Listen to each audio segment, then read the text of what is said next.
Tangent normal का बच्चों मेरा नैक्सट सम है। ये तो मैं पहले भी एक्सप्लेन किया कि जदों tangent parallel to x axis होए तो उसकी स्लोप बराबर किहदी हुंदी है बच्चों जीरो दे। डी वाई बड़ा डी एक्स इक्वल टू की है जीरो। उत्थों ही बच्चों साडा सम जिहड़ा वा वो बन जाना।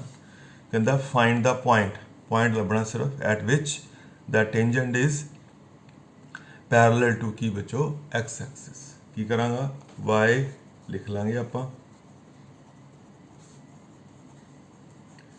Differentiating with respect to x d y upon d x बच्चों बन गया। उस तो बाद बच्चों ये लिखांगे tangent is parallel to x axis therefore d y बटा डी एक्स इक्वल टू की बच्चों जीरो। तुहाडे कोल आ गया 3x² minus 6x minus 9 equal to जीरो। तुहाडे कोल बच्चों आ गया 3 कॉमन कट दो x² minus 2x minus 3 equal to zero. ये बच्चों फैक्टर बना लांगे आपां। सपलिटिंग दा मिडल टर्म लगा लो, वो बच्चों मैनूं एक्सप्लेन करने की लोड़ नहीं किद्दां, 8th क्लास का काम है बच्चों। सपलिटिंग दा मिडल टर्म करके साढ़े को बच्चों एक्स की वैल्यू एक 3 आ जाएगी, एक कौन आ जाएगी -1 आ जाएगी। और बच्चों बाकी काम तो ही कर लेना। साढ़े कोल पॉइंट मंगया गया और पॉइंट किनू कहते हैं एक्स कॉमा वाई। वो बच्चों पॉइंट नू क्रिएट करता है, डॉट नू क्रिएट करता है। एक्स दी वैल्यू आ गई साढ़े कोल, एक 3 दूसरी -1। की करना है इत्थे एक बार एक्स नू 3 पा देना, वाई आ जाएगा, साडा पॉइंट बन जाएगा 3 कॉमा जिहड़ा भी वाई की वैल्यू आएगी। और दूसरी बारी की करना है एक्स नू कितना पुट कर देना बच्चों -1, वो तुहाडे कोल ए वाला -1 एक्स नू पुट कर देना कित्थे बच्चों स्टेटमेंट च, और तुहाडे कोल दूसरा वाई आ जाएगा। और दो तुहाडे पॉइंट्स बन जाएंगे, एक 3 कॉमा समथिंग, दूसरा -1 कॉमा समथिंग।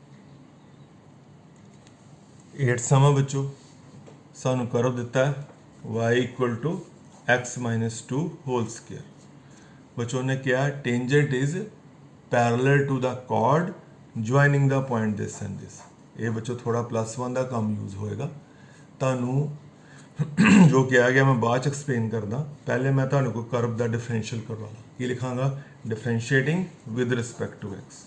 ये आ गया बच्चों पावर दा पहले डेरिवेटिव होएगा इंटू फर्दर x माइनस 2 का 1 आ गया। मतलब कि साढ़े कोल डी वाई बड़ा डी एक्स आ गया 2x माइनस 4, जिन्होंने आप स्लोप ऑफ द टेंजेंट भी कह दें। बच्चों थोड़ा जिहा मैं तुहानूं स्कैच करके दसदा। मान लो यह कर्व है y equal to x minus 2 square. यह वो बच्चों जी है यह टेंजेंट आ गई। ओके यह टेंजेंट है जी टच करती लाइन। जी बच्चों टेंजेंट है मैं तुहानूं उसदी स्लोप पूछा तो वह कि इक्वल टू है 2x माइनस 4। हुण टेंजेंट किसी होर लाइन दे की दी है बच्चों पैरेलल दी है। जी टेंजेंट है पैरेलल टू अदर लाइन, जी वो लाइन है समझो तो तुहानूं 2 डॉट दे दिते, एक 2 0 और दूसरा किहड़ा बच्चों 4 4। एक बच्चों तुहानूं +1 का काम याद होएगा, if 2 lines are parallel they have the same slope. बच्चों मैं किदां सम बनावांगा, आ टेंजेंट है यदी स्लोप 2x माइनस 4 है, टेंजेंट इस लाइन दे की है बच्चों पैरेलल है। मैं की करांगा यदी भी स्लोप कढ लांगा। तो तुहानूं पता है if lines are parallel m1 equal to m2। हुण यदी किदां स्लोप कढनी है ये आपां +1 च सिੱਖਿਆ है। मैं फॉर्मूला याद कराना, if A line have 2 points उसकी स्लोप हुंदी है y2 minus y1 upon x2 minus x1। हुण बच्चों मैं फिर की लिखांगा slope of the line through बच्चों किहड़े पॉइंट है 2 0 एंड 4 4। 2 0 एंड 4 4 चो लंघण वाली लाइन की स्लोप वो बच्चों होएगी, उन्होंने मैं m2 कह देना, वो होएगी बच्चों y2 कौन है 4 minus 0 y1 4 minus 0 upon 4 minus 2। ये बच्चों 4 अपॉन 2 आ गई। हुण नाउ बच्चों तुहानूं पता है कि जो आ जी टेंजेंट है उस लाइन दे की है पैरेलल है, स्लोप्स की होणगियां सेम होणगियां। लिख सकते हो बच्चों नाउ m1 इक्वल टू की बच्चों m2। इत्थे m1 बच्चों कौन है 2x माइनस 4, m2 बच्चों कौन है 2, जी लाइन सानूं दित्ती दी ही और स्लोप 2 आई है। और m1 कौन है टेंजेंट की स्लोप, m2 कौन है वो लाइन की स्लोप, उन्होंने बराबर पाता। इतों बच्चों 2x इक्वल टू 6 हो गया, इतों बच्चों x की वैल्यू साढ़े कोल 3 आ गई। अगला तुहानूं बच्चों पता ही है पॉइंट लभन का की तरीका होंदा, x साढ़े कोल 3 आ गया, x3 इत्थे बच्चों पा देंगे तो साढ़े कोल y की वैल्यू आ जाएगी। नैक्सट बच्चों 9 सम है, साढ़े कोल पॉइंट मंगया गया करव ते सेम सम है, where the tangent is this. हुण बच्चों सानू टेंजेंट ही दे दी गई है कि टेंजेंट है वा तो तुहाडे कोल एक करव भी दे दिता वा। बच्चों सुनो, करव दवा कोई भी बच्चों सम है वो गल टेंजेंट नॉर्मल डिफरेंशियल तो शुरू होनी है। बच्चों differentiating with respect to x, d y बटा डी एक्स आ गया साढ़े कोल 3x स्क्वायर माइनस 11। हुण बच्चों नोट करना है डी वाई बटा डी एक्स की है, ए स्लोप ऑफ द टेंजेंट है। और बच्चों सानू उन्होंने एक्चुअली भी टेंजेंट दे दी है। हुण बच्चों मैं वो लिखांगा equation of the tangent, equation of tangent है y equal to x minus 11। हुण बच्चों आ स्लोप ऑफ द टेंजेंट है, आ इक्वेशन ऑफ द टेंजेंट है, इत्थों भी स्लोप कढ़ी जा सकती है। वो बच्चों किदां कोई भी स्ट्रेट लाइन है, ये बारे बच्चों सारी तुहानूं मैं पिछले साल दसी दी है। यह बच्चों इनू कंपेयर किया जा सकता है, compare with y equal to m x plus c. Line का फॉर्मेट है y इक्वल टू की है x माइनस 11, यानी कि किस शेप दी है लाइन की equation y equal to m x plus c. मतलब मेरे कहने का कि इधर x का कोफिशिएंट कौन है टेंजेंट च 1, फॉर्मूले च x का कोफिशिएंट कौन है m है, मतलब m की वैल्यू कि इक्वल टू होगी 1 दे, यानी कि टेंजेंट की स्लोप कि बराबर होगी 1 दे। इत्थे लिख सकते हो स्लोप ऑफ टेंजेंट वो बच्चों आ गई 1। हुण बच्चों ध्यान देना डी वाई बटा डी एक्स की है स्लोप ऑफ द टेंजेंट, 1 की है स्लोप ऑफ द टेंजेंट, उन्होंने बराबर पा देना। बच्चों फिर तो सुनो, टेंजेंट की इक्वेशन दी है, उतों स्लोप ऑफ द टेंजेंट जी है मैं जनरेट कर ली m1 आ गया। डी बटा डी एक्स भी की है slope of the tangent.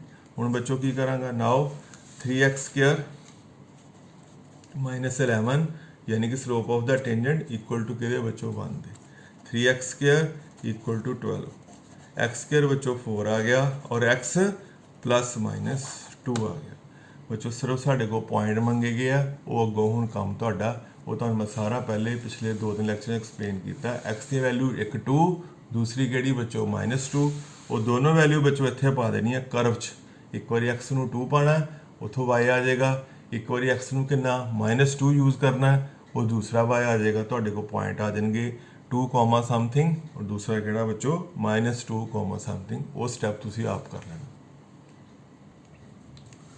Next बच्चों 15 सम का ए पार्ट है, वो जिन्ने सम है आलमोस्ट मैं तुहानूं करा चुका पहला ही। ये बच्चों बहुत इंपॉर्टेंट सम है बच्चों, सानू क्या गया find the equation of the tangent to the curve this. बच्चों सब तो पहला स्टैप तुहानूं पता ही है, the given curve is differentiating with respect to x. वो डिफरेंशियल करके आ गया 2x माइनस 2। ये बच्चों की आ गया 2x minus 2 slope of the tangent आ गया। पर tangent is parallel to, tangent is parallel to the line कि 2x minus y plus 9 equal to 0। बच्चों टेंजेंट इस लाइन के पैरेलल है। हुण तुहानूं स्टैप समझ आ गया होना, डी वाई बटा डी एक्स की है स्लोप ऑफ द टेंजेंट, मैं इस लाइन की भी स्लोप कढ़ लाँगा तो बराबर पा लाँगा, because if lines are parallel they have the same slope.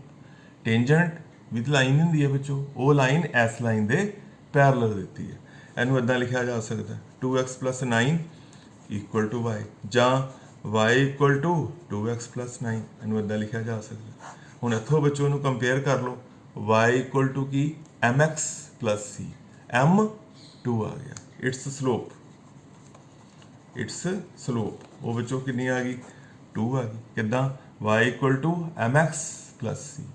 बच्चों टेंजेंट की स्लोप कितनी है 2x माइनस 2, इस लाइन की स्लोप कितनी है 2, उन्होंने बराबर पा दो। लिख सकते हो अकॉर्डिंग टू स्टेटमेंट, ज़्यादा लिख दो लाइन्स आर पैरेलल देयरफॉर जिहड़ा डी वाई बटा डी एक्स आ बच्चों वो इक्वल टू किहदे होएगा जिहड़ी इस लाइन की स्लोप आई है, यानी इक्वल टू किहदे बच्चों 2 दे। की फायदा होया 2x इक्वल टू 4, एक्स की वैल्यू 2 आ गई। एक्स की वैल्यू बच्चों 2 आ गई, पर सानू पॉइंट नू कंप्लीट करना पैना। की करांगा, करव च वापस जावांगा। करव केड़ा, y equal to x square minus 2x plus 7। ये एक्स की वैल्यू 2 पा दांगा। y बच्चों बन गया 4 माइनस 4 प्लस 7। किदा, एक्स नू 2 पुट करता, y साडे कोल 7 आ गया, x2 आ गया, y7 आ गया।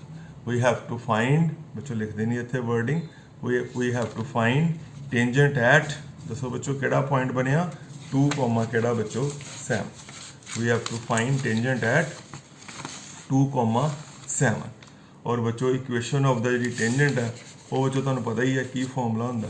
जे मैं तुहानू पूछा कि किस पॉइंट से टेंजेंट फाइंड करनी है, 2 कॉमा कितना बच्चों 7, और उसकी स्लोप किहदे बराबर है बच्चों 2 दे, क्योंकि सानू दिता गया कि टेंजेंट इस लाइन दे पैरेलल, उसकी स्लोप इन्नी ही होएगी जिन्नी बच्चों टेंजेंट वाली टेंजेंट स्लोप ये इक्वल टू ही होएगी। इत्थे बच्चों वर्डिंग लिख दो, we have to find tangent at 2 comma 7 with slope equal to की बच्चों 2। और तुहानू फॉर्मूला आंदा बच्चों टेंजेंट बनाने का, वो तुहानू मैं सारा सिखाया दा। इक्वेशन ऑफ द टेंजेंट होएगी y minus y1 y minus 7 equal to slope 2 into x minus 2, जिन्होंने कहते बच्चों y minus y1 equal to slope into x minus x1। आज की वीडियो का बच्चों लास्ट सम है, वेरी इंपॉर्टेंट बच्चों। Curve is this, differentiating with respect to x। इतों बच्चों dy बड़ा dx आ गया 21x के। बच्चों सम बड़ा वधिया, कहता कि प्रूव करो कि tangent to the curve this at x equal to 2 and at x equal to minus 2 are parallel. बच्चों टेंजेंट नू पैरेलल कदों कह सकते हैं, जदों की होएगा बच्चों स्लोप्स उन्हां दियां की होणगियां सेम होणगियां। डी बड़ा डी एक्स की है बच्चों, स्लोप ऑफ द टेंजेंट का फॉर्मूला कह सकते हो। हुण कड्डांगे, उन्हें सिर्फ है कहा कि जे मैं इन्हां दोनों पॉइंटां के टेंजेंट्स कड्डां दसो पैरेलल होणगियां कि नहीं होणगियां। तो बच्चों दोनों पॉइंटां ते आपां स्लोप ऑफ द टेंजेंट कढ लैंदे हैं, जो slope same tangents are parallel. At x equal to 2 slope of tangent वो बच्चों बन गई 21 इंटू 2 का स्केयर। एक्स की थां आप 2 पुट करता, वो बच्चों आ गया 21 इंटू 4, ये बच्चों बन गया 84। सिमिलरली बच्चों की लिख देना at x equal to minus 2, वो भी बच्चों स्लोप सेम ही आ जानी है। Slope of tangent at x equal to minus 2, वो बच्चों कितना आएगी 21 इंटू माइनस 2 का स्केयर। जिथे एक्स है उत्थे बच्चों माइनस 2 पुट कर दें, तो भी रिजल्ट बच्चों कितना आ गया 84 आ गया। माइनस 2 का स्केयर पॉजिटिव हो गया। हुण बच्चों नोट करो, एट एक्स इजकल टू 2 भी स्लोप ऑफ द टेंजेंट 84 है, at x equal to minus 2 भी स्लोप ऑफ द टेंजेंट 84 है। थले लिख सकते हो m1 बराबर m2, hence tangents are parallel.